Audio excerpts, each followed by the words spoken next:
Obrigado, presidente, pelas felicitações. Quero cumprimentar a cada um e a cada uma que está aqui. Eu não estive presente fisicamente nas sessões por conta do nascimento do meu filho, do Heitor, e não pude me manifestar aqui na tribuna sobre o caso Marcelo Arruda. Marcelo Arruda era um pai de família de 4 filhos, filiado ao Partido dos Trabalhadores, um guarda municipal com 28 anos de carreira, um militante e um ativista, uma pessoa que teve a sua história de vida demonstrada para todos e todas hoje no Brasil. Veio da favela de Foz do Iguaçu, construiu uma família e teve a sua vida interrompida pela intolerância e pelo ódio na política.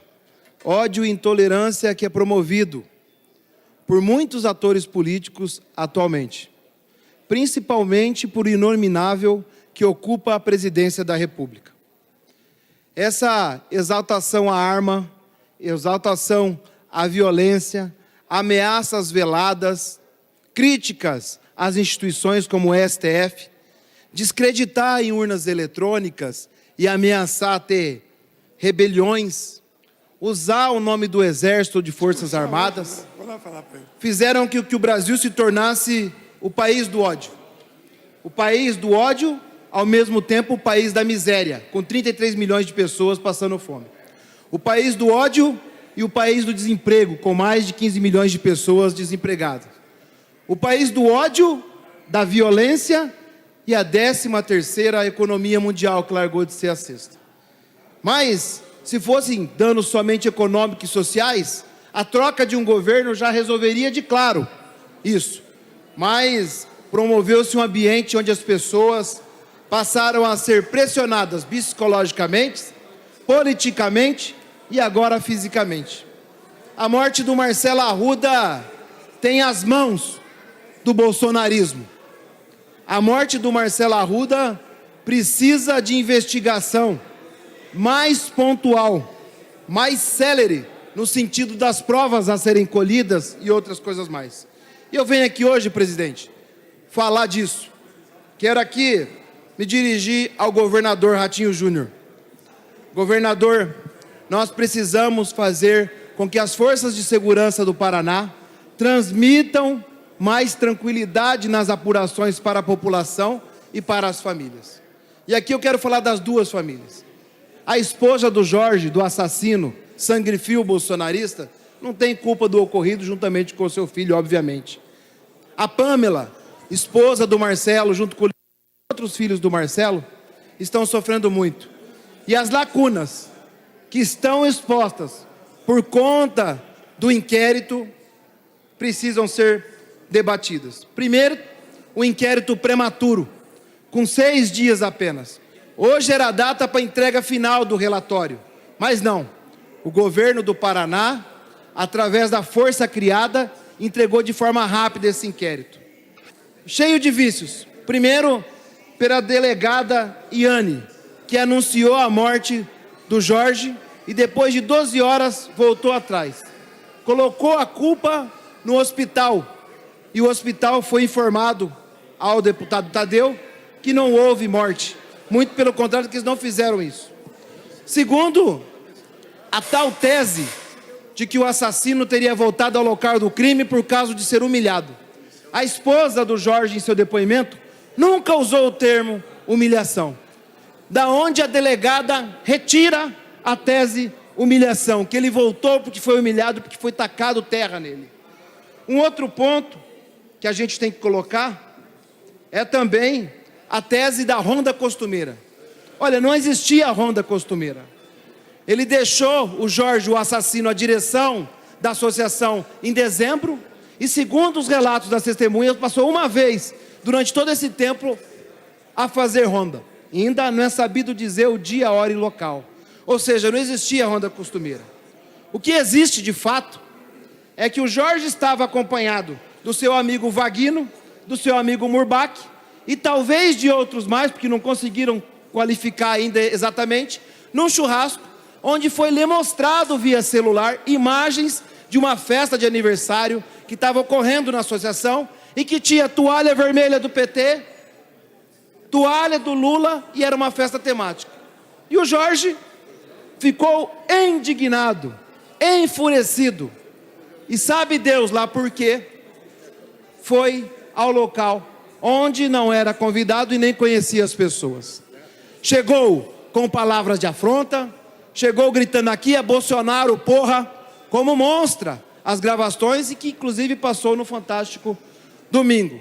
Chegou querendo fazer o que sabia, a provocação, ou mais do que provocação, a gente não consegue colocar exatamente o que aconteceu. Tanto que o seu amigo Murbach, que estava no churrasco, agora mudou a versão. Diz que não foi ele que apresentou as imagens, ele estava no celular dele olhando, e aí o assassino viu por trás e resolveu ir lá. O fato é que ele esteve lá, xingou as pessoas, fez provocações, apontou a arma.